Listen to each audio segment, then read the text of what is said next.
Marc 5. Nous allons lire du verset 21 jusqu'au verset 43. Marc 5.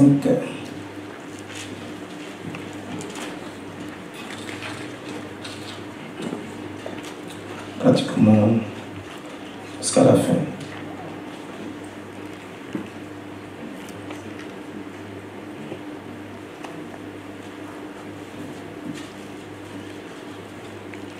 Un de nos bien-aimés va faire la lecture pour nous. Marc 5.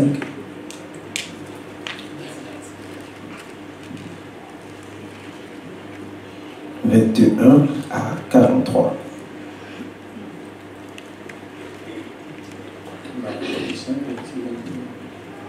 Jésus, dans la barque, regagna l'autre rive, où une grande foule s'assembla près de lui. Il était au bord de la mer.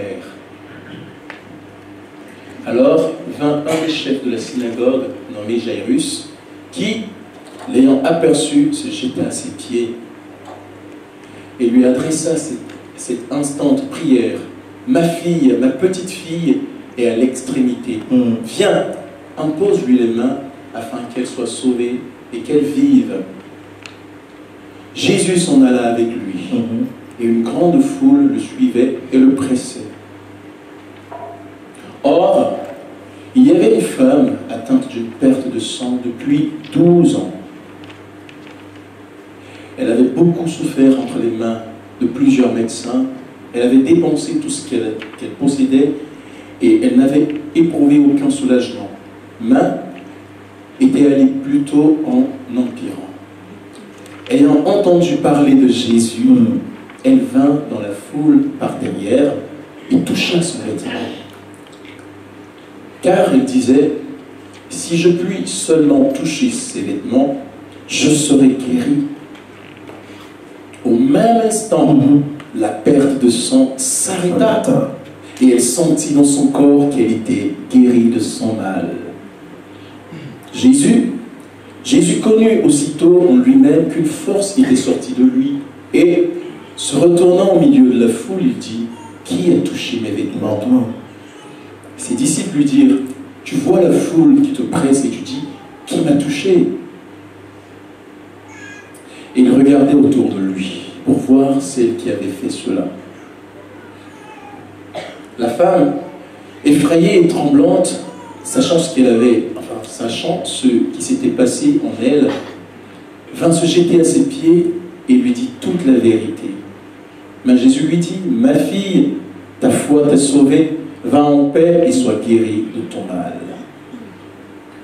Comme il parlait encore, survint chez le chef de la synagogue des gens qui dirent, « Ta fille est morte, pourquoi importuner davantage le maître ?»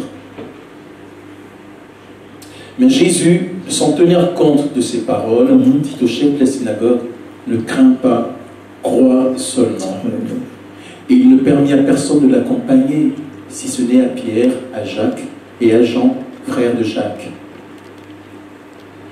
Verset 38. Ils arrivèrent à la maison du chef de la synagogue où Jésus vit une foule bruyante et des gens qui pleuraient et poussaient de grands cris. Il entra et leur dit, « Pourquoi faites-vous du bruit et pourquoi pleurez-vous? L'enfant n'est pas morte, elle dort. » Et ils se moquaient de lui. Alors, ayant fait sortir tout le monde, il prit avec lui le père et la mère de l'enfant et ceux qui l'avaient accompagné, et il entra là où était l'enfant. Il la saisit par la main et lui dit, « Talita Koumi », ce qui signifie, « Jeune fille, lève-toi, je te le dis. »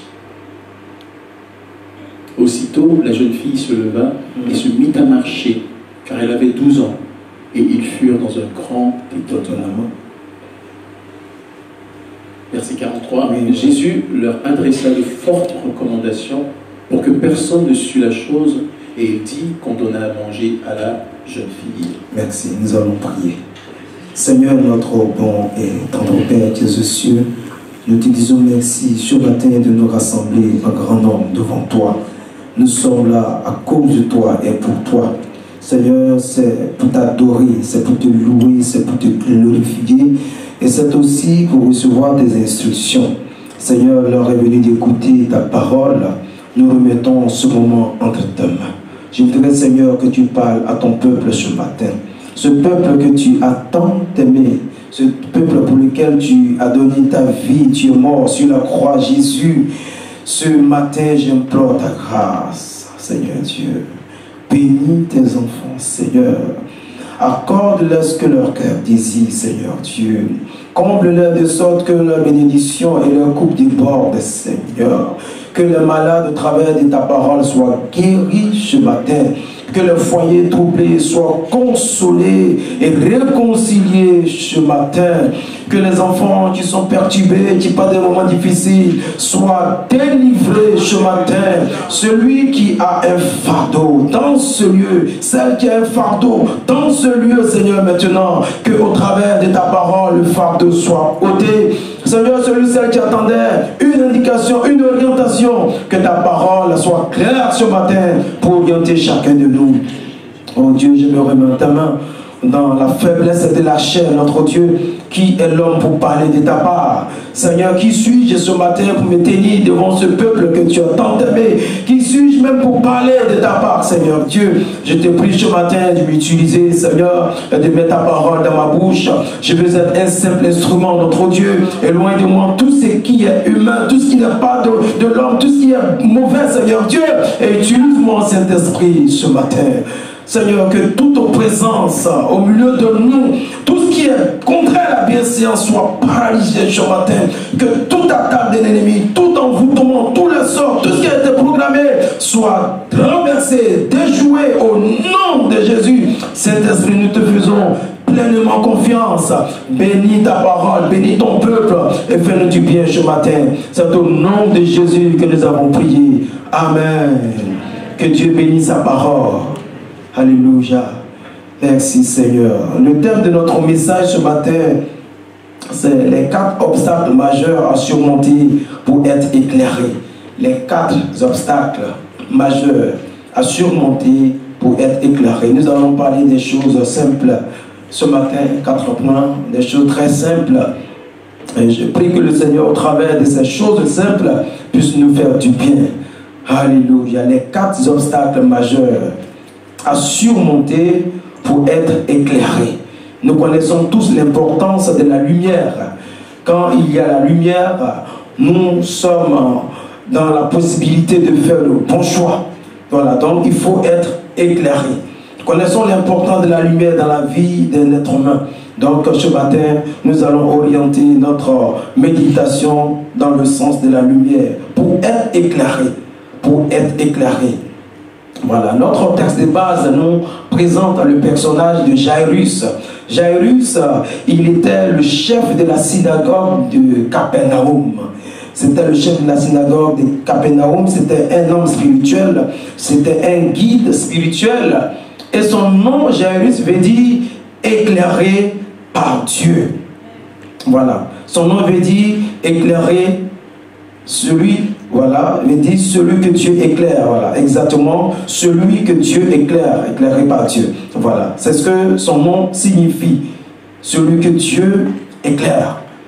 Il était le chef de la synagogue, il était un guide spirituel, et son nom, Jairus, veut dire celui que Dieu éclaire. Cependant, il n'était pas éclairé.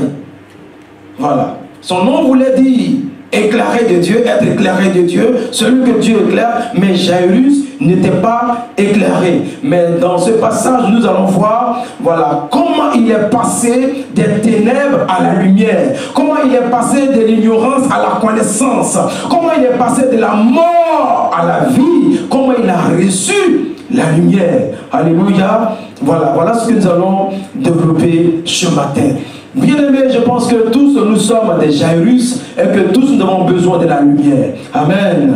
Il n'y a personne ici qui peut se soustraire. Nous avons tous besoin de la lumière. Nous avons tous besoin de la lumière dans notre marche quotidienne, dans notre marche de tous les jours. Jairus avait besoin de cette lumière. Nous allons voir le premier obstacle que Jairus a surmonté pour avancer. Parce que c'est après le 4e obstacle, nous allons le voir maintenant éclairé. Le premier obstacle, nous allons le voir tout de suite dans le verset 21 à 23. Notre bien-aimé va toujours tenir le micro pour nous accompagner.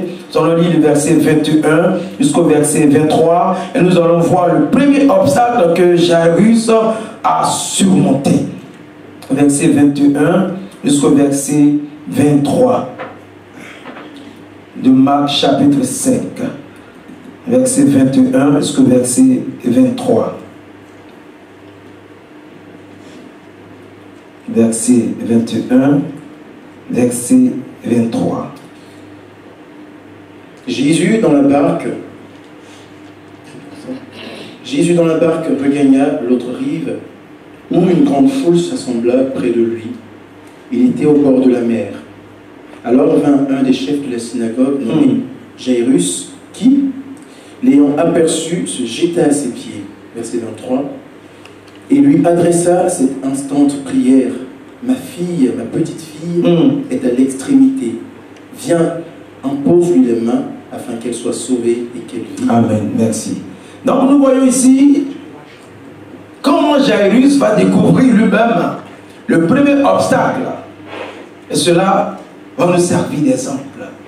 La Bible nous dit que la fille unique de Jairus était gravement malade, sur le point de mourir. Ce chef, ayant tout essayé et n'ayant trouvé aucune solution, qu'est-ce qu'il fait? Jairus a aperçu Jésus. Puisque Jésus a été dans la synagogue qu'il dirige, il a vu Jésus guérir des malades dans cette synagogue. Il a vu Jésus à l'œuvre. Mais il ne croyait pas en Jésus. Parce que en ce temps-là, il était difficile pour un chef de synagogue, pour un pharisien, pour un scribe, pour un guide spirituel de croire en Jésus. Jésus était combattu par ces personnes. Il a vu Jésus à l'œuvre, mais il ne croyait pas en Jésus. Ce n'est pas révélé, mais c'est ce qui est la vérité. Jairus ayant tout essayé, et voyant que sa fille est sur le point de mourir, la Bible nous dit, Jairus ayant aperçu Jésus, quand il a cherché, il a vu Jésus, qu'est-ce que Jairus a fait? La Bible dit qu'il s'est jeté aux pieds de Jésus. Et il lui a adressé une instante prière. Vous voyez ici, bien aimé, grand qu'il était, chef qu'il était, puissant qu'il était, autorité qu'il était, Jairus s'est humilié et il s'est jeté aux pieds de Jésus. Tout commence par là. Tout commence par là. Et vu son humilité, Jésus a décidé d'aller avec lui dans sa maison pour guérir sa fille. Bien aimé, le premier obstacle que nous devons surmonter pour être éclairés de Dieu, c'est l'orgueil. C'est l'orgueil. Il a mis son moi de côté. Il a mis son ego de côté. Il a mis tout ce qu'il avait de grand, de puissant de côté. Et là que Jairus va poser, il va s'humilier et il va se jeter au pied. Jésus n'a rien dit. Parce que l'acte qu'il a posé a touché le cœur du Seigneur. Bien-aimé, je voudrais encourager le peuple de Dieu ce matin. En cette fin d'année 2019, aujourd'hui c'est le 1er décembre 2019 et c'est le dernier mois de l'année. Le Seigneur nous a fait grâce tout au long de cette année. Mais la recommandation que le Seigneur nous donne ce matin, c'est le premier combat dans la vie de tout enfant de Dieu. Le premier combat dans la vie de tout enfant de Dieu, ce n'est pas contre le diable, ce n'est pas contre les démons, ce n'est pas contre les hommes, c'est contre toi-même. Pour te maintenir dans l'humilité, pour te discipliner dans l'humilité. Alléluia. Jairus était un chef. Mais il a reconnu qu'il n'y a pas deux chefs. Il a reconnu qu'il n'y a pas deux autorités. Et devant Jésus, il il a jeté, je dirais, sa couronne. Il s'est humilié. Il s'est jeté aux pieds de Jésus. Certainement, ces chrétiens-là disaient, mais le chef, qu'est-ce qu'il fait comme ça? Ah, c'est le chef même qui est par terre comme ça. Jairus a compris qu'il n'y a pas de chef. Il y a un seul chef. Il n'y a pas de roi. Il y a un seul roi. Et il s'appelle Jésus. Le Seigneur des Seigneurs. C'est le seul Seigneur devant lequel nous devons fléchir. Nous devons marcher dans l'humilité. Parce que chaque jour, toi et moi, nous sommes devant le Seigneur. Alléluia. Le Seigneur n'est jamais loin de toi. Le Seigneur est toujours avec toi. Et si tu reconnais qu'il est toujours avec toi, tu dois marcher dans l'humilité. Soyons des chrétiens humbles. Ce sont des paroles simples, comme le dit souvent le pasteur Yo. Et c'est ce que j'ai dit ce matin, bien-aimé. Soyons des chrétiens humbles. Comme Jairus s'est humilié, vous ne verrez même pas une réaction de Jésus dans le sens contraire. Jésus l'a suivi. Quand Jésus suit quelqu'un comme ça, sans rien dire, ça veut dire qu'il a fait quelque chose dans le bon sens. Le fait qu'il s'est humilié, on dit un chef, la Bible nous présente un chef, mais le chef va se jeter au pied de Jésus. Cela va toucher le cœur du Seigneur. Cela va toucher le cœur du Seigneur.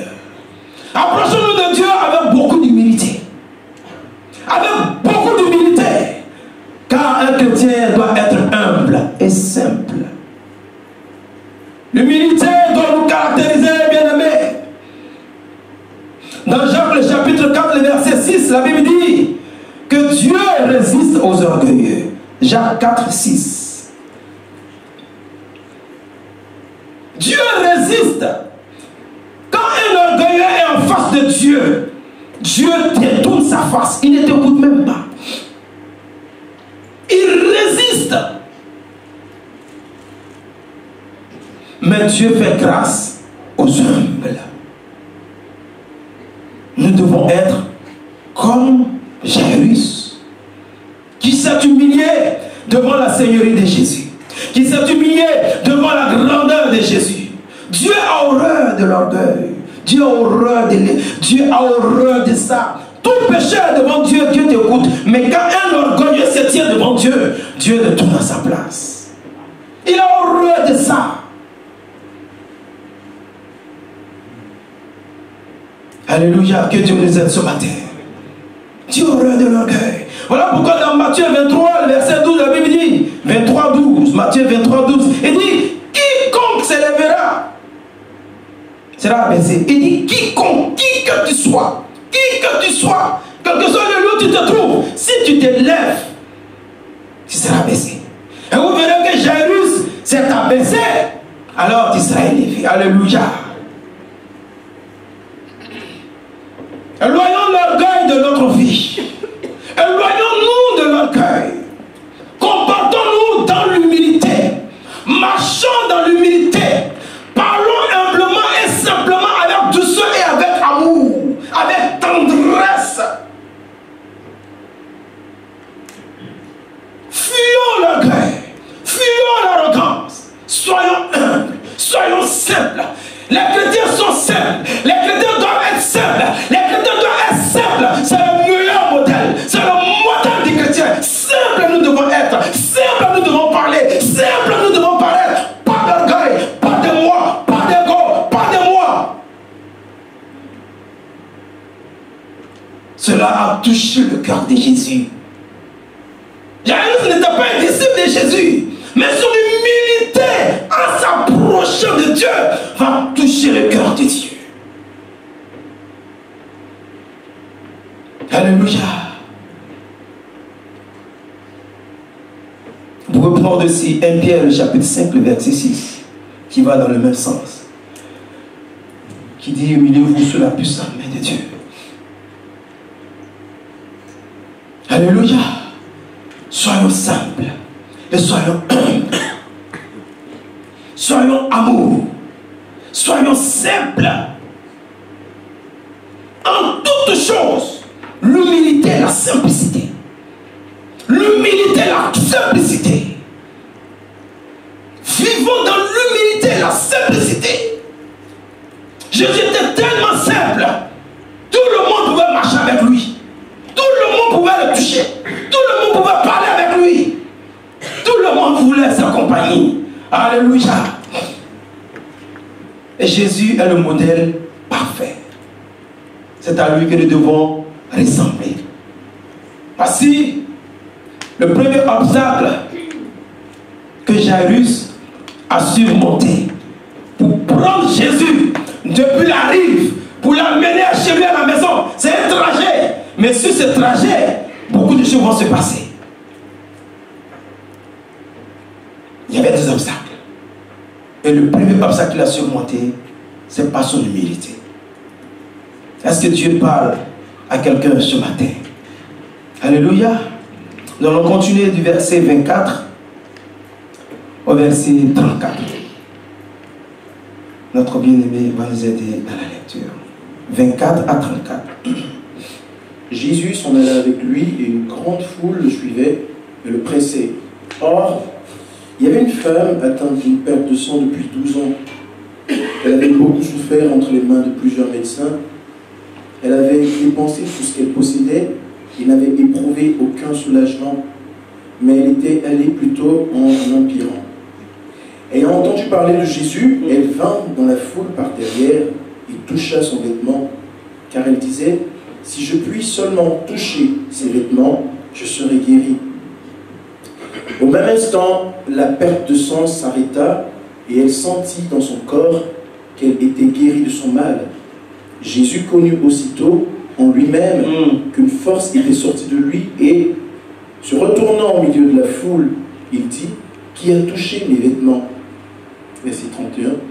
Ses disciples lui dirent, « Tu vois la foule qui te presse et tu dis, « Qui m'a touché ?» Et il regardait autour de lui pour voir celle qui avait fait cela. Verset 33. La femme, effrayée et tremblante, sachant ce qui s'était passé en elle, vint se jeter à ses pieds et lui dit toute la vérité. Mais Jésus lui dit, « Ma fille, ta foi t'a sauvée, va en paix et sois guérie de ton mal. » Amen. Merci.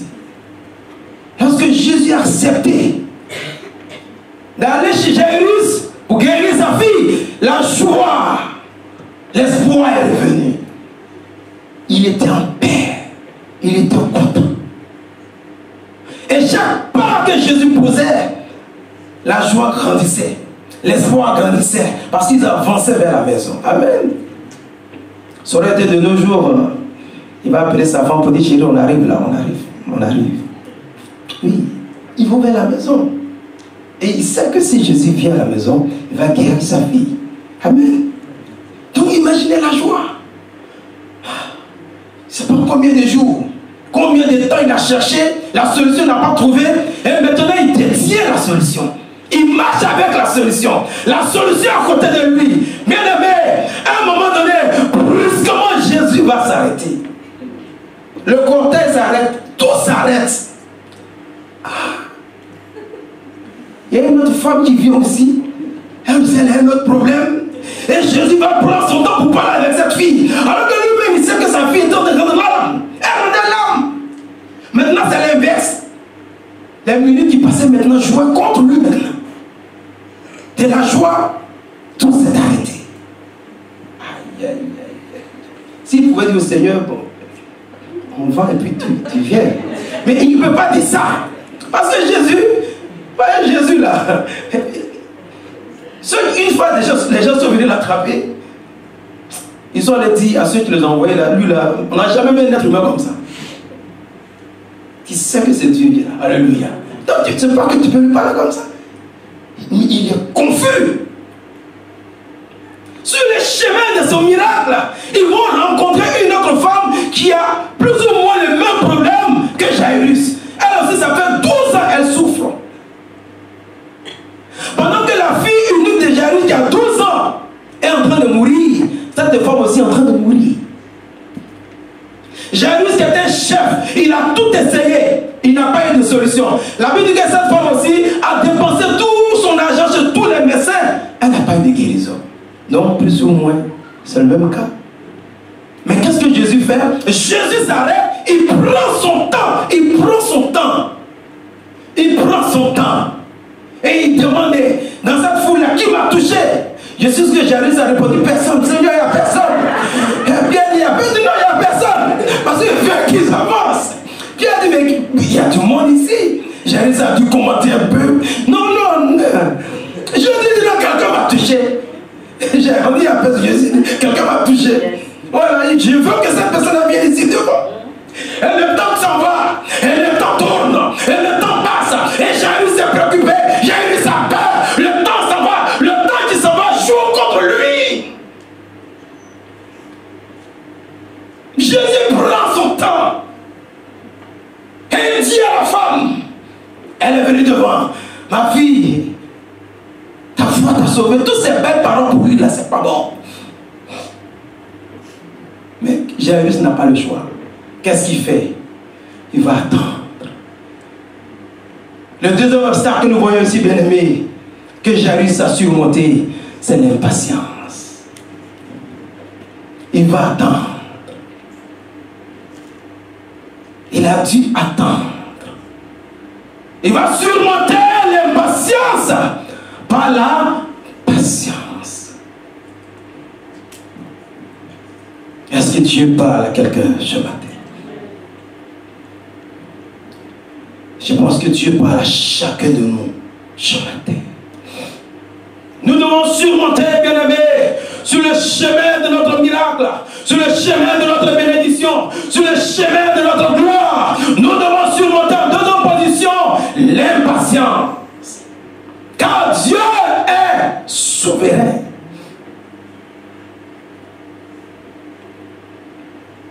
L'impatience. Nous devons être patients.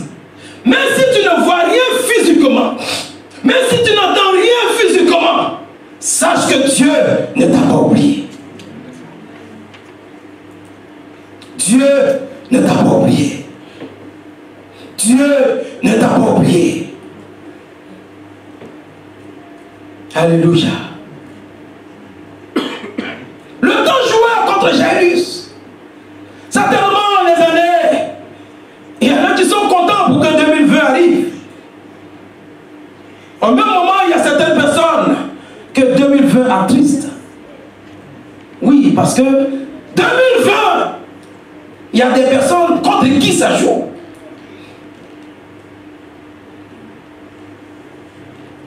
Certainement le temps joue contre toi. Ton âge joue contre toi. La situation dans laquelle tu te retrouves joue contre toi. J'ai une parole pour toi ce matin. Le Seigneur te dit ce matin, sois patient, ton temps viendra. Sois patient, ton tour viendra. Alléluia. Oui, c'était la parole pour Jairus. Pendant que Jésus guérissait la femme, lui devait attendre, être patient. Amen. Quand le Seigneur va finir de s'occuper de la dame, il va s'occuper de ton problème. Donc Jairus, sois patient, ton tour viendra. Et cette parole est pour chacun de nous ici ce matin. Certainement, les amis, tes amis avec lesquels vous avez fréquenté les mêmes études, ont pris de l'avance sur toi.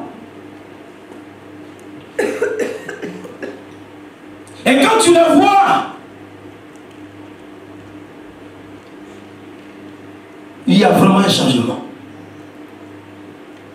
Dieu te dit ce matin, sois patient, ton tour viendra. Alléluia. Amen. Peut-être que tes petites sœurs sont mariées. Elles ont même des enfants. Il n'y a rien de plus frustrant que ça dans la vie d'un être humain. Des gens que tu as hébergés. Et ils ont pu s'acheter une maison. Et toi, tu luttes encore pour payer ta location. Waouh! Tes petites sœurs, quand maman partait au travail, toi qui prends soin d'elles, elles se sont mariées, elles ont même des enfants. Et toi, tu n'es même pas encore fiancé. Dieu te dit ce matin, sois patiente, sois patient, ton tour viendra. Amen. Ton tour viendra. Jairus, sois patient. Mon fils, sois patient. Ma fille, sois patiente. Sois patiente. Ton tour viendra. Jairus dit dans son cœur, s'il lui restait 5 minutes pour vivre, je suis sûr que ça fait plus de 20 minutes que je suis ici, il n'y a plus rien à faire. Dieu t'a dit ce matin, ce n'est pas encore fini. Et Dieu t'a dit ce matin, sois patient, car ton tour viendra.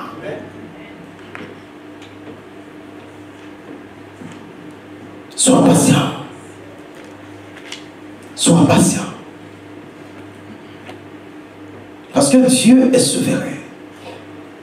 Dans sa souveraineté, il peut guérir une personne et retarder la guérison de l'autre. Il peut bénir une personne et retarder la bénédiction de l'autre. Il peut visiter la personne qui est à côté de toi, et puis retarder pour toi. Il est souverain. Mais la parole que le Seigneur ajoute ce matin, sois patient, sois patiente, ton tour viendra. Dieu ne t'a pas oublié. Alléluia. Vous savez, on se met devant Dieu et on dit au Seigneur, donne-moi la parole pour ton peuple.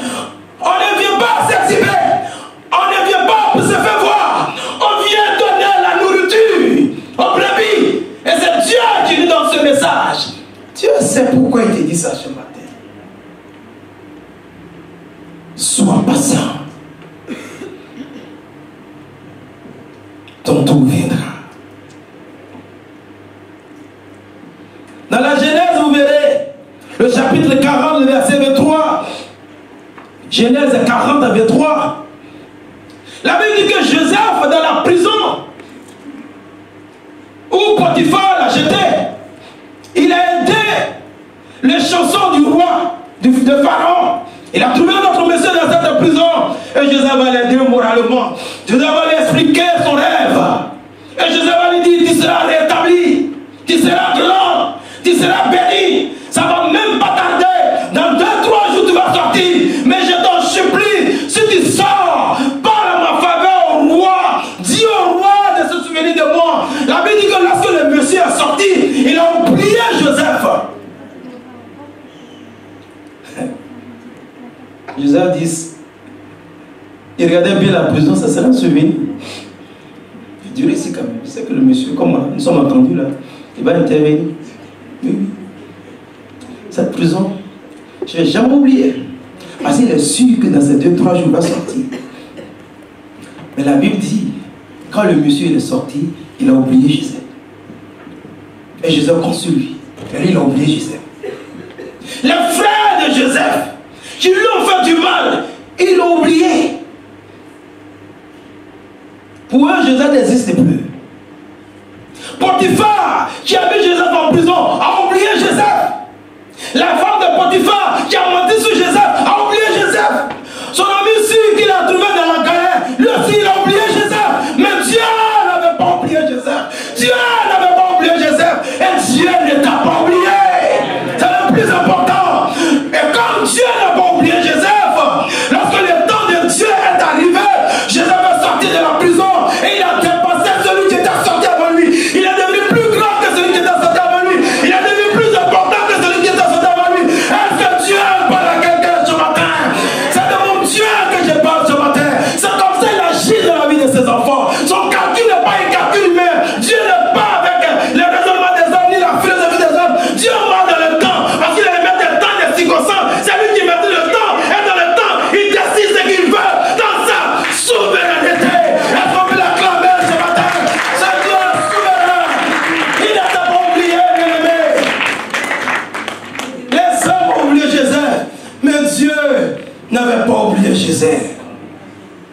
Et cela suffit. Tu seras plus grand que ceux qui t'ont précédé. Saisis ça par la foi. À partir de cet instant, en fin d'année, on vient avec des paroles prophétiques. On vient avec des paroles que Dieu donne pour te donner l'orientation par rapport à 2020. Quand ton enfant il va à l'école, tu prends des dispositions pour toute la journée. Alléluia. Alléluia. Laisse-les partir. Laisse-les se positionner. Laisse-les manger. Laisse-les se marier. Le plus important, ton tour viendra. Oui, parce que si tu enlèves tes yeux sur cette nouée qui devient une colonne de feu la nuit et que tu veux considérer, comme le frère l'a dit ce matin, tu veux regarder autour de toi, tu veux regarder la réalité, tu diras que Dieu, il est injuste. C'est ce qui a été l'erreur des enfants d'Israël. Ils trouvaient Dieu injuste. Ils avaient toujours envie de manger les choses qui sont passées. Ils voulaient voir la vie d'une certaine manière. Quand tu suis Dieu, Dieu est devant et toi tu es derrière. Il ne faut pas faire l'inverse. Où tu te mets devant et Dieu est derrière toi. Non. Seigneur, c'est toi je suis. Amen. Quand tu marches avec ton enfant, souvent, tu le dis. Mais souvent, Dieu nous dit pour nous recadrer. Le plus important, Jésus n'a pas oublié, j'ai vu ça. Il n'a pas oublié. Même si le temps s'arrête, même si le temps tarde, quelle que soit la situation, Dieu ne l'a pas oublié. Amen. Que son nom soit béni. Tu vas dire à la personne qui est à côté de toi, on va échanger un peu.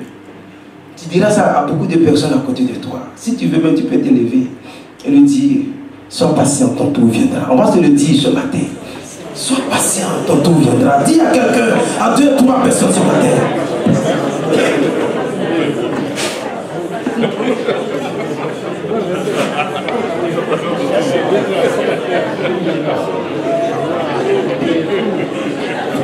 Macron ne sera pas l'éternel président de la France. Quelqu'un doit prendre sa place là. Alléluia. Amen. Tous les chefs d'État qui sont là, ils vont passer. Il faut bien que quelqu'un prenne sa place. Le directeur qui est là, il ne peut pas mourir là. Il va passer. Quelqu'un va prendre sa place. Sois patient. Ton tour viendra. Est-ce qu'on peut l'acclamer ce matin? Ton tour viendra, bien-aimé. Ton tour viendra. Où tu seras acclamé comme tu l'as fait ce matin.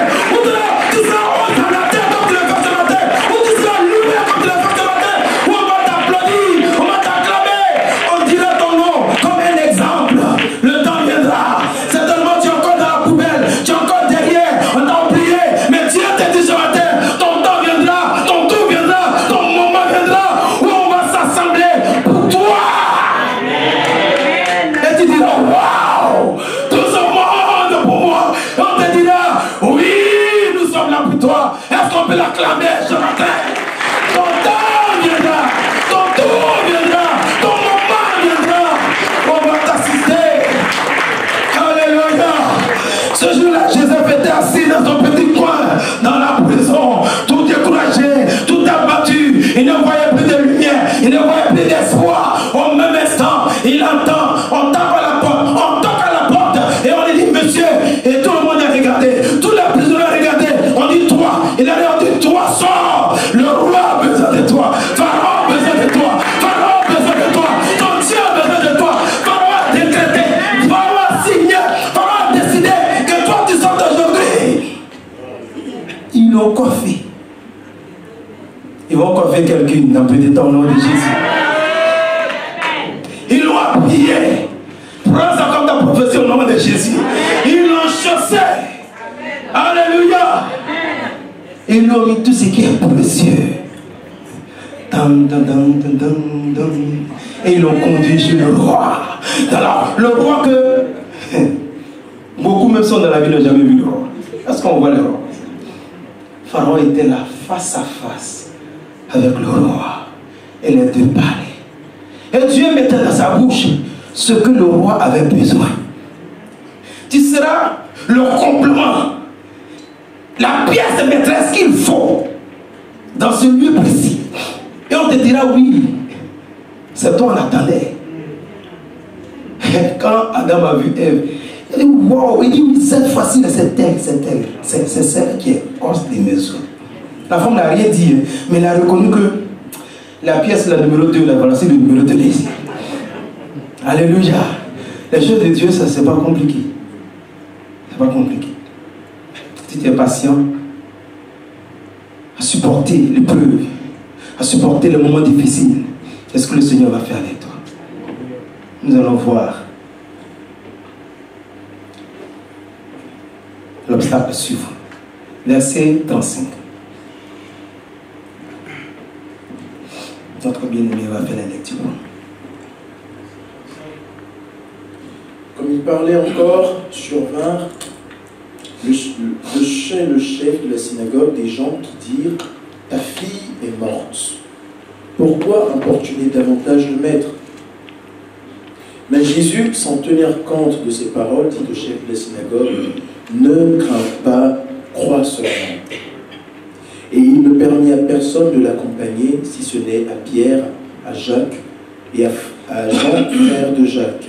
Verset 38. Ils arrivèrent à la maison du chef de la synagogue où Jésus vit une foule bruyante et les gens qui pleuraient et poussaient des grands cris. S'il te plaît, reprends le verset 35. 35. Comme il parlait encore, survinrent de chez le chef de la synagogue des gens qui dirent « Ta fille est morte. Pourquoi importuner davantage le maître ?» Merci. Voyons ici le troisième obstacle que Jairus va surmonter, que j'appelle les flèches empoisonnées de Satan. Oui, parce que Satan, il va avec toi doucement. Quand il voit que tu résistes, il redouble encore. Il redouble encore. Là, il arrive aux flèches maintenant. Les flèches empoisonnées de Satan. Voyez-vous, pendant que, suivez l'histoire, pendant que Jairus luttait avec l'impatience, son cœur bouillonne. Il est là, il se maintient, il se maîtrise. Pendant qu'il luttait avec l'impatience, c'est un moment sensible. Pour lui, un moment difficile pour lui. C'est à ce même moment, l'ennemi va lui tirer une flèche pour transpercer son cœur, briser sa foi, et l'éliminer, l'éloigner définitivement de Dieu. C'est-à-dire ça, c'était une flèche vraiment empoisonnée. On vient lui dire, oh, car ta fille est morte. Quoi? Ta fille est morte. Ça finit. Maintenant, l'annonciateur, pour aggraver même l'affaire, il dit, il ne faut pas importuner le maître. Ça veut dire, dans cette affaire, même Jésus n'a rien fait pour ta fille. Mais il faut lui dire que sa fille est morte et puis retourne. Il lui dit encore, laisse Jésus tranquille. N'importe. Comme il parlait encore, suivant de chez le chef de la synagogue des gens qui dit ta fille est morte, je peux encore accepter ça. Et est-ce qu'il va ajouter? Pourquoi importuner davantage le maître? C'est-à-dire laisse Jésus. Même Jésus ne peut rien faire dans cette affaire. Vous verrez que Jairus ne va pas placer un mot. Son espoir est brisé. Son rêve est brisé.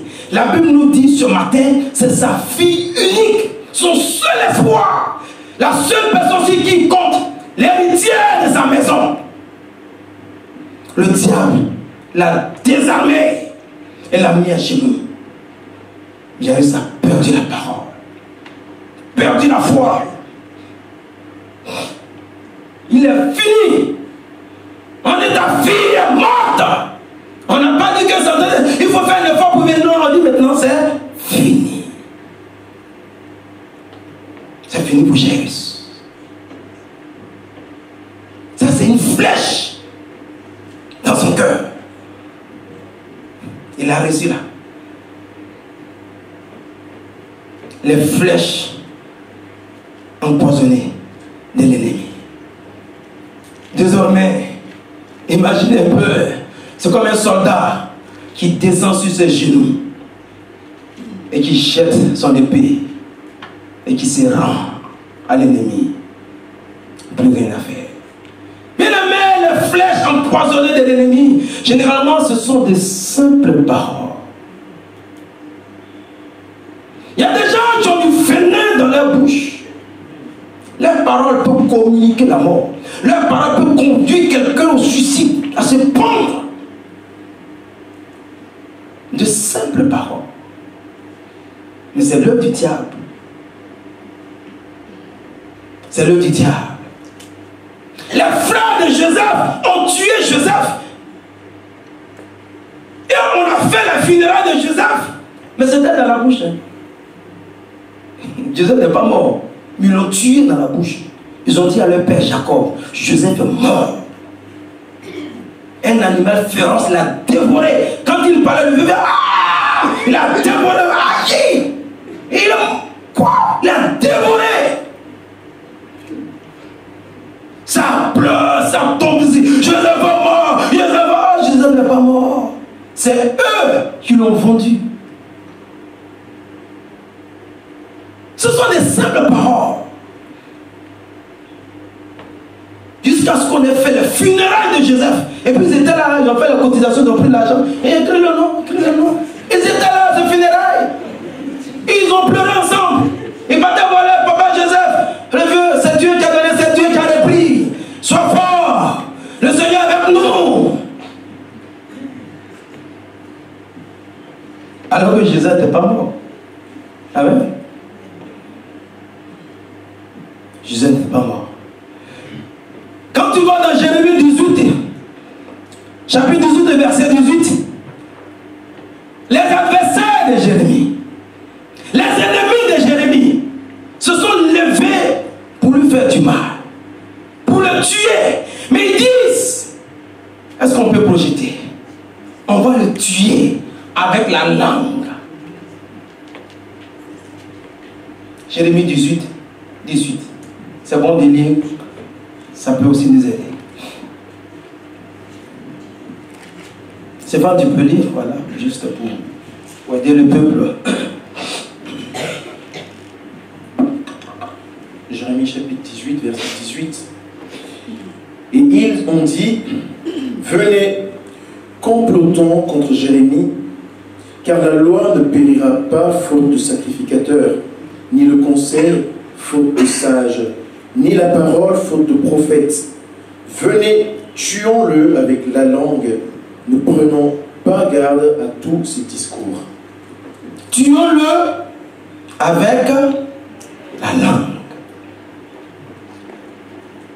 Vous verrez que à peine ils ont annoncé la mort de la fille de Jairus et que l'ennemi a ajouté n'importune pas le maître et que Jairus s'est retrouvé à genoux, désarmé, sans foi, Jésus reprend la parole et Jésus reconstruit sa foi tout de suite. Jésus lui dit, la Bible dit, Jésus sans tenir compte de ses paroles, parce qu'il fallait ramener la foi de Jairus. Jésus lui dit, crois seulement, ne crains pas, crois seulement. Ça est là. Non, on y va. Il va mettre et puis on va lire. Suivez bien aimé. Tous les versets que je donne, faites l'effort de le projeter, ça peut nous aider. Alléluia. Jésus va reconstruire la foi de Jairus. Vous voyez, c'est écrit. Mais Jésus, à peine on lui a annoncé que sa fille est morte et que Jésus ne peut rien faire pour lui, Jésus prend la parole. Depuis que son frère marchait, Jésus ne lui a rien dit. Mais maintenant que sa foi est en train de partir, Jésus reprend la parole pour répartir sa foi. Et Jésus a dit, Jésus sans tenir compte de sa parole, dit au chef de la synagogue, ne crains pas, crois seulement.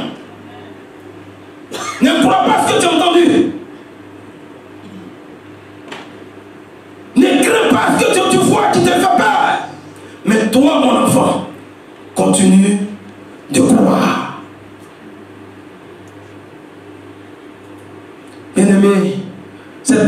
m'adresser à quelqu'un ce matin. Certainement, on t'a dit, tu ne vas jamais te marier, tu n'auras jamais d'enfants, ou tes enfants ne vont jamais réussir, ou tu ne vas jamais arriver à un certain niveau. Dieu te dit ce matin, ne crains pas, crois seulement, crois ma parole, crois ma parole. Tant que la parole de Dieu sera dans ta main, sera dans ton cœur, tu feras des espoirs. Au temps de David, parmi les puissants guerriers de David, la Bible dit, il y a un qui a saisi une épée comme ça. Et avec cette épée, il a tué des milliers de personnes. C'est la parole. Tant que la parole est dans ta main, tu feras des espoirs. Dieu ne donne rien d'autre à Josué que la parole. Et le Seigneur te dit ce matin, ne crains pas, crois seulement. On t'a jeté dehors, on a fermé la porte et tu as entendu que c'est bouclé. Dieu t'a dit ce matin, ne crains pas, crois seulement.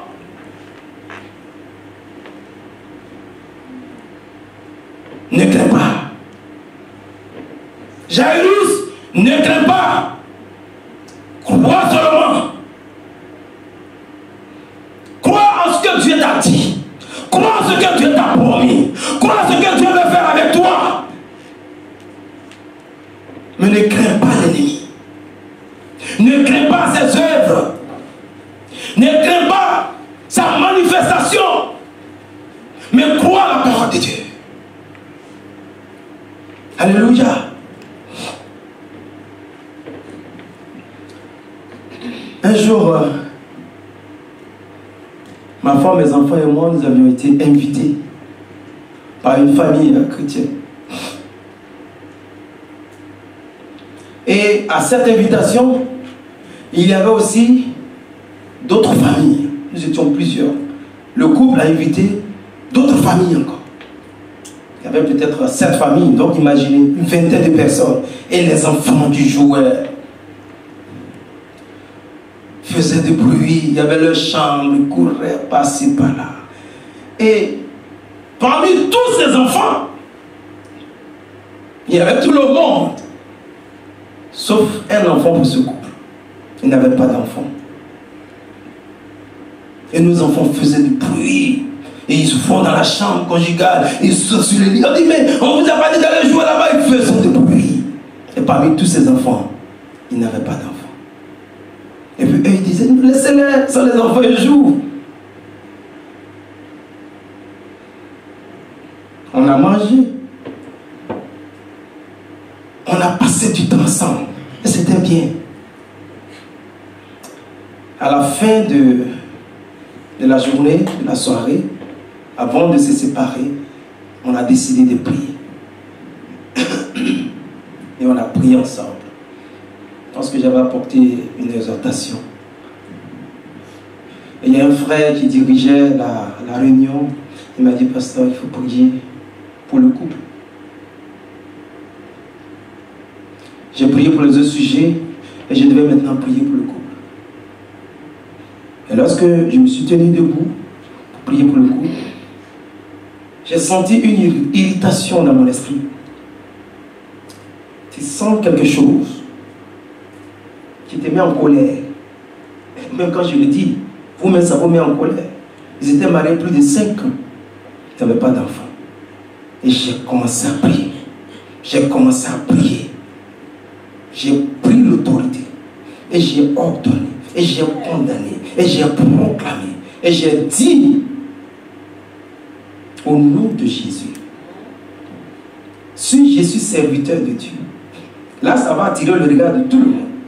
Si je suis serviteur de Dieu, à partir de l'onction qui est sur ma vie, j'ordonne, d'ici, c'était dans le mois de décembre, il n'y a pas longtemps, ça fait 3 ans seulement. J'ordonne que d'ici l'année prochaine, toi, tu es le douleur de l'enfantement. Les chrétiens font ça. Parce que c'était tellement clair. C'est comme quelqu'un qui décide un voyage. C'est comme tu dis, bon, tout à l'heure je vais prendre le RER. Tu connaîtras les douleurs de l'enfantement. Et j'ai terminé la prière au nom de Jésus.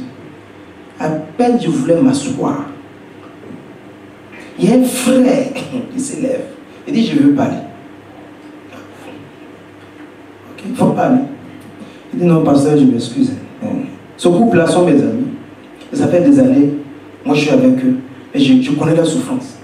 Bon, vous priez comme ça que, d'ici l'année prochaine, l'année prochaine c'est décembre. Et mon épouse est là pour lui demander. J'ai dit, ça fait 3 ans. C'est récent. Bon, dis comme ça qu'elle va connaître les douleurs de l'enfantement. Bon, ça, vraiment, excusez, mais parce qu'il faut que ça se réalise. Parce que comme si on leur donnait un mauvais. Et il a commencé à détruire tout ce que j'ai. Heureusement que j'étais là, je l'ai repris et j'ai remonté ma prière. Et il y a un autre frère qui dit, mais si c'est que le pasteur a dit, ça se réalise, qu'est-ce que tu donnes? Il dit, il n'a qu'à dire qu'est-ce qu'il donne à Dieu. Il dit, ce que je vais donner à Dieu, je ne peux pas dire ça maintenant. Mais si ça se réalise, je vais faire quelque chose. Bon, quand nous on leur dit que nous sommes enfants, nous sommes serviteurs de Dieu, souvent il y en a qui doutent un peu. 3 mois après, j'ai dit bien 3 mois après, monsieur et madame m'appellent un soir. Pasteur, on a tenu secret. Et là maintenant, elle saigne, comme c'est lui qui a proclamé, et puis elle est enceinte là, prie encore. J'ai dit donc elle est enceinte, puis elle est enceinte, ça fait 3 mois. J'ai dit c'est fini, saignement là, ça va s'arrêter. Et j'ai prié ce soir. Et l'année suivante, on a présenté l'enfant. Le dimanche passé, ils ont présenté le deuxième enfant. Le deuxième. Voyez-vous?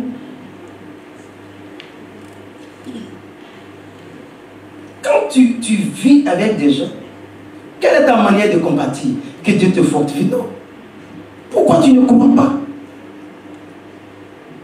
Ça, c'est une parole pour détruire. Une parole qui détruit le fondement de ce qui a été programmé.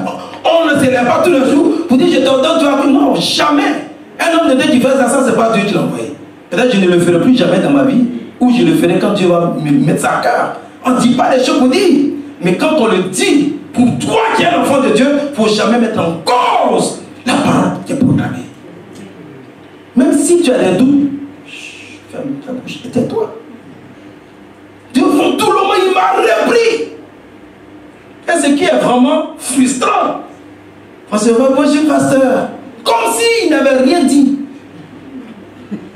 Ma femme, moi, c'est répondu. Oui, mais c'est ça. Tu avais dit quoi? Tu avais dit quoi? Il était l'organisateur principal de la présentation de l'enfant. Eh, bonjour pasteur. Non! Non, tu as oublié.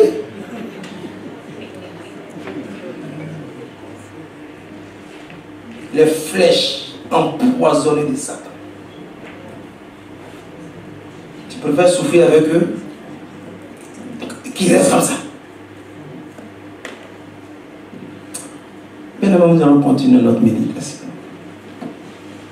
Versets 37 à 40. Et nous allons finir. Nous allons voir le dernier obstacle que Jairus a surmonté. Ces paroles, il faut les surmonter. Quelqu'un avec qui tu marches, qui n'a que de mauvaises paroles pour toi, vraiment, prends une décision. Quelqu'un avec qui tu marches, t'encourage pas, il ne t'aide pas, il ne te dit pas prions, il ne te dit pas ça va aller, il te dit mon cher, non, tout ce qui est négatif, il faut rejeter ça. Tout ce qui te trouble, il y a des gens, tout ce qui sort de la bouche à faire du mal, de telles personnes faut te séparer d'elles. Oui, il y a des gens qui viennent causer avec eux, tu vas chez toi, ton cœur va te fâcher. Alors que c'est la personne qui marche toujours. Et la mère prend une décision. Pourquoi tu dois toujours souffrir? Toi-même tu prends ton téléphone, tu l'appelles, et puis quand tu commences à pleurer. Mais ne l'appelle plus. Il ne faut plus l'appeler. Et quand tu vois son appel, ne réponds pas. Tout ce qui perturbe ton esprit, tout ce qui perturbe ton âme, tout ce qui peut te faire sentir mal, il faut fuir cela. Il y a des gens qui ont dit venin dans la bouche. Venin dans la bouche.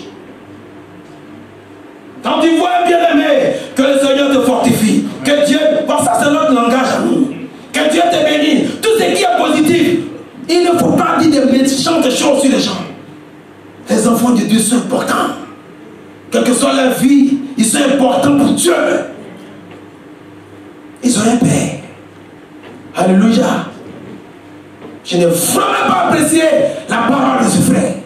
Affronter l'homme de Dieu comme ça, c'est-à-dire devant tout le monde, mettre la parole en cause. Qui es-tu? Si tu doutes de ma personne, mais sois sage quand même. Devant tout le monde comme ça. On arrive à faire vieux et puis ça dit cinéma, on ne fait pas de cinéma. C'est quelque chose qu'on voit et qu'on communique. C'est vrai, excuse-moi. C'était 37 à 40 et nous allons finir. 37. Et il ne permit à personne de l'accompagner si ce n'est à Pierre, à Jacques et à Jean, frère de Jacques.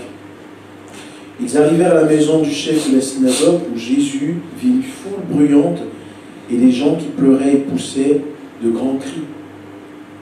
Il entra et leur dit: pourquoi faites-vous du bruit et pourquoi pleurez-vous? L'enfant n'est pas morte, mais elle dort. Verset 40. Et il se moquait de lui.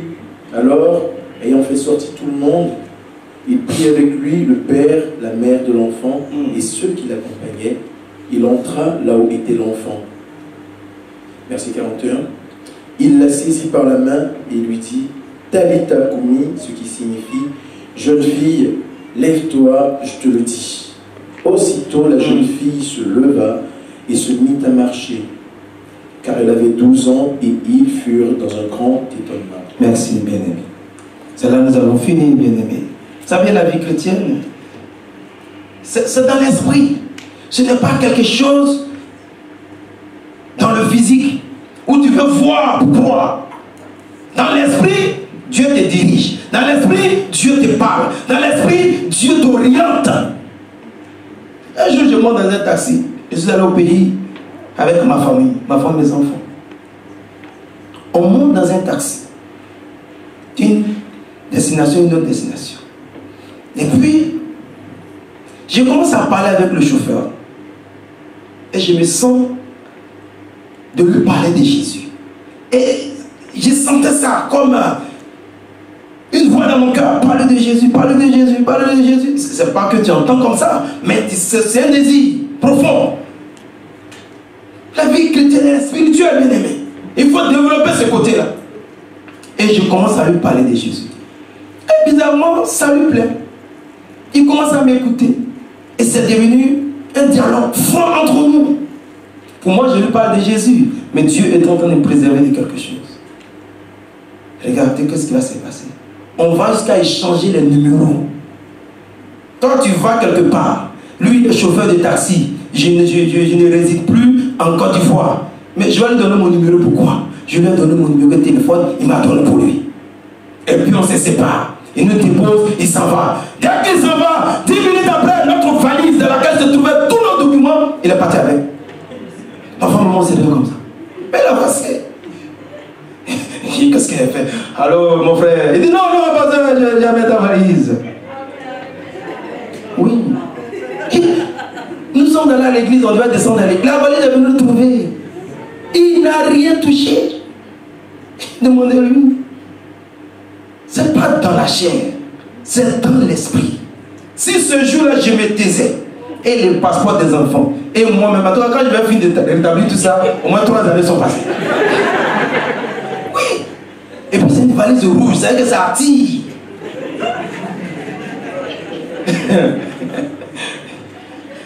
Parce qu'il faut que la vie chrétienne soit pratique comme ça, pour que toi tu continues de croire en Jésus.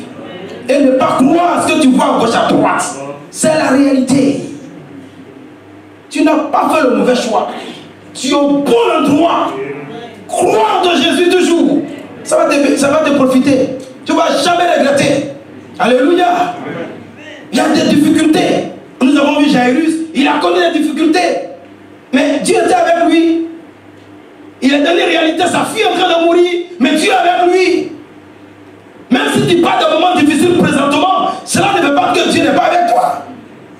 Amen. Lutte, mais reste attaché avec ton Dieu. Reste avec ton Jésus. Ils arrivent c'est Jairus. Mais à la grande surprise de Jésus, la Bible dit qu'il y avait beaucoup de personnes qui faisaient des grands bruits. Il y en a qui criaient, il y en a qui pleuraient, ils se jettent ici. Jésus leur a dit, mais pourquoi vous faites du bruit comme ça? Pourquoi vous criez comme ça? D'ailleurs, la petite, elle n'est pas morte. Elle dort. On la dérange. La Bible dit encore, ils ont commencé à se moquer de Jésus. Dieu nous amène dans le spirituel ce matin. La maison reflète le cœur de l'homme. Oui, le Seigneur, tu l'as sollicité. Mais la dernière chose que tu dois lui donner réellement, c'est ton cœur. Jésus n'était pas seulement dans une maison, il était maintenant dans le cœur de Jairus. Donc le quatrième obstacle, c'est accepter de donner entièrement son cœur à Jésus. Et dans cette maison, qui est le symbole de son cœur, Jésus va rencontrer des choses qui vont être un obstacle à sa bénédiction. Voilà pourquoi le Seigneur, il va les mettre dehors. Et tous. Tant qu'ils sont là, tous ces bruits, ces pleureurs, ces moqueurs, ces distrailleurs, tant qu'ils sont là, le miracle ne peut pas se passer. Et le meilleur, souvent l'obstacle est à notre, c'est-à-dire c'est dans ta maison, dans ton cœur. Est-ce que Dieu parle à quelqu'un ce matin? Quand tu as tout surmonté, et puis tu sens un blocage, maintenant il faut te revoir. Souvent nos cœurs sont chargés. La rancune, la jalousie, la haine, mépris, rejet, préjugés, toutes ces choses-là constituent un blocage. Quelque chose qui date de 10 ans. On t'a frustré, on t'a fait tête dans ton cœur. Quand tu penses à ça, même tu tombes en transe. Bien aimé, tu as raison, mais c'est un blocage. Jésus le Seigneur. Raisonnez avec moi, Jésus le Seigneur. Il est Dieu, il est venu. Pourquoi il n'a pas réveillé la jeune fille? Il prend d'abord. Parce que même Jésus qui est Seigneur, tant que cela ne sort pas de la maison, le miracle n'est pas possible.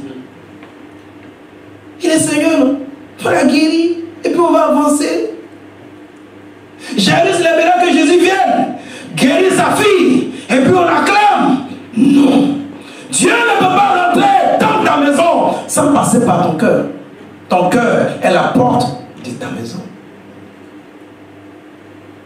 Voilà pourquoi il dit dans Matthieu, je crois 6:6. Oui.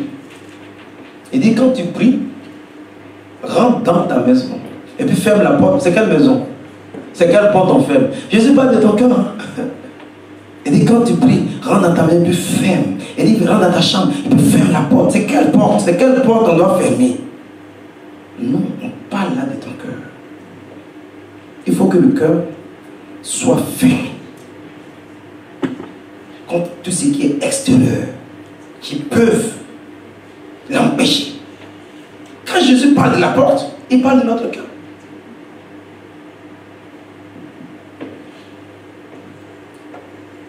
Alléluia. Ferme la porte. Vous allez prendre aussi Apocalypse 3:20. Il dit, je me tiens à la porte et puis je frappe. Mais c'est de quelle porte? Jésus parle toujours de notre cœur. Et quand il est venu dans cette maison, quand il est venu dans ce cœur, il va trouver du désordre. Il va trouver des choses abominables. Des choses qui constituent un obstacle dans la vie de Jairus. Qu'est-ce que le Seigneur fait? Le Seigneur va les enlever. Il va vider le cœur de Jairus. Bien-aimés, nous devons accepter. Quand nous avons surmonté toutes les difficultés, tous les obstacles de la vie, nous devons accepter que Jésus, il vient établir son règne dans notre cœur. Vous vous rappelez des Zachée? Quand il est rentré dans la maison des Zachée, il est rentré seulement. Et c'était dans son cœur aussi. Jésus n'a rien dit. Lui, il a commencé à dire, non, ça c'est pour le voisin, j'avais volé ça. Ça, je vais donner ça. Jésus a arrêté. Puis non. Et puis tous ceux qui ont volé là, je vais faire la liste. L'autre là, il a tout remboursé. Et puis d'ici, quelqu'un vient se plaindre encore, je vais... Et puis les disciples ont commencé à acclamer. Jésus dit, celui-ci est vraiment le fils d'Abraham. Parce que Jésus ne peut pas cohabiter. Quand Jésus rentre quelque part là, le mal va sortir. Si le mal n'est pas sorti, c'est que Jésus n'est pas rencontré dans ton cœur. Un cœur où il y a encore la haine, il y a encore la méchanceté, il y a encore toutes ces choses qui constituent des blocages. Jésus n'a pas encore pris le contrôle. Il se moquait de Jésus. Vous avez dit, il se moquait de Jésus. Vous savez qui se moque de Jésus? C'est le diable seul. Ce sont les démons seuls qui peuvent faire ça. Mais Jésus va vider le cœur de cet homme. Notre cœur, en dernière position. Vous allez voir aussi dans Jonas, le chapitre 1, verset 4 à 5, la Bible nous parle de Jonas. Lorsqu'il devait aller à Ninive, il a pris une autre direction. Et qu'est-ce qu'il a fait? Il est monté sur un bateau. Et la Bible dit qu'il y a eu une grande tempête. Et le bateau était menacé par la tempête. Qu'est-ce qu'il a fait, Jonas? La Bible dit qu'il est descendu, au verset 4-5 là, il est descendu au fond du bateau pour aller se coucher. Pendant qu'à la surface, il y avait la tempête qui menaçait, les choses, les marins luttaient. Jonas est descendu pour se coucher au fond du bateau. Le problème, c'était au fond du bateau. Et ils sont en train de lutter avec la mer. Ils faisaient des sacrifices, ils jetaient des bagages. Le problème de ce navire était au fond du navire. Quand ils l'ont attrapé, il dit, jetez-moi à l'eau. Moi-même, c'est moi qui cause tout ça. Et effectivement, qu'ils l'ont jeté à l'eau, la tempête s'est arrêtée. Souvent, c'est là, au fond, là-bas, dans ton cœur. Il dit, il dit, jetez-moi à l'eau, vous allez vivre, mon frère. C'est moi. Alléluia. Oui, il y a des choses que nous devons jeter à l'eau ce matin. Que nous devons jeter à l'eau ce matin. Pour que le calme revienne.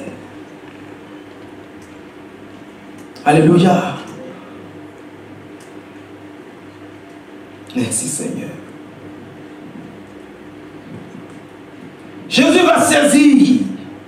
Quand ils sont tous sortis, Jésus va saisir la jeune fille. Talita Koumi, lève-toi. C'est fort comme révélation. On a presque fini. Cette jeune fille est le symbole de l'espoir dans cette maison. Elle est la fille unique. Jésus va restituer l'espoir. Que cela soit ton partage ce matin. Mais si elle est morte, la vie de Jairus, c'est à quel sens encore? On dit ta fille unique.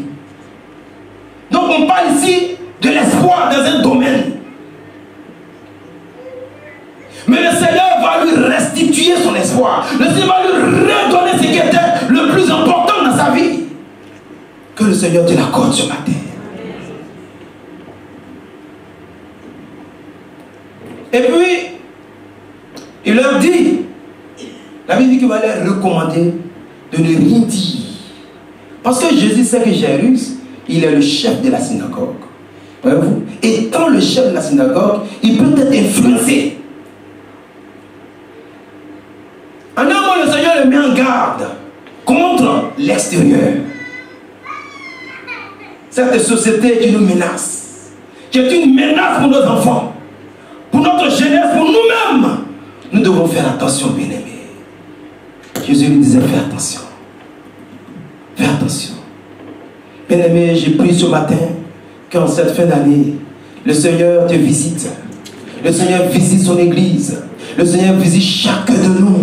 Et comme il a réveillé la jeune fille, que le Seigneur te redonne tout ce que tu as perdu. Te redonne le goût de la vie. Te redonne le goût du sommeil. Te redonne le goût même de l'existence. Le goût du foyer. Le goût de la santé.